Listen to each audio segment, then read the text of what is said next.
বিভিন্ন কালারও সাপোর্টের মধ্যে দিতে পারি। সাপোজ এই জায়গায় ট্রু করে দিই কালার, ঠিক আছে, কালার দিলাম। এবার যদি সাইটটাতে যান, এখানে যান, এই যে দেখেন এখানে কিন্তু কালার, এখানে গেলে এই যে টেক্সট ব্যাকগ্রাউন্ড দুইটা কালার পাচ্ছি। সো আমরা ব্যাকগ্রাউন্ড যদি দিই, এই যে ব্যাকগ্রাউন্ড, টেক্সট যদি দিই, সো টেক্সট, আমি যদি এটা সেভ করি, সেভ করে দেখতে চাই, এই যে দেখেন, দেখছেন? সো আমরা ডিফল্টভাবে একটা কালারও সাপোর্ট দিতে পারি এখানে। চাইলে গ্রেডিয়েন্ট সাপোর্টও দিতে পারেন, এখানে যেভাবে আছে এই ইয়াটা দেখলে বুঝতে পারবেন, এই যে colour gradient, gradient true.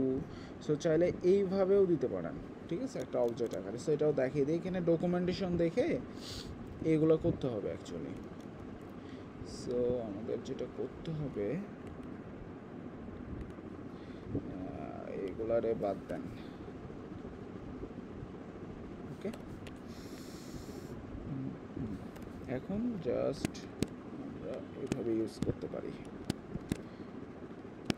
Background false থাকবে ডিফল্টভাবে, এখানে গ্রেডিয়েন্টটা ট্রু থাকবে। সো গ্রেডিয়েন্টটাও এবার পাবেন। সো আমরা যদি এবার দেখি, এনে যান, এনে যান, এই যে দেখেন টেক্সট ব্যাকগ্রাউন্ড আছে না, ব্যাকগ্রাউন্ডে যান, এই যে গ্রেডিয়েন্ট, এই যে গ্রেডিয়েন্ট, দেখছেন? সো এরকম এই যে গ্রেডিয়েন্ট দেখেন এখানে কালার নিচ্ছে। সো এবার রিলোড দেন, এই যে দেখেন। সো এরকম অনেক কিছু আছে সাপোর্টের মধ্যে, এইগুলো দেখে নেবেন, এইভাবে ইউজ করবেন, ঠিক আছে? যে কালার ট্রু এটা দেখালাম, ব্যাকগ্রাউন্ড ফল চাইলে এটা ডিসেবল করতে পারেন, এরকম আছে। ব্যাকগ্রাউন্ড কালার, এটা অ্যাট্রিবিউটস এর পরে দেখাবো। অ্যাট্রিবিউটস, এই যে সাপোর্ট কালার বাটন ট্রু, এরকম এখানে যে ডকুমেন্টেশন আছে এগুলো দেখে নেবেন যে কীভাবে আমরা সাপোর্ট অ্যাড করতে পারি।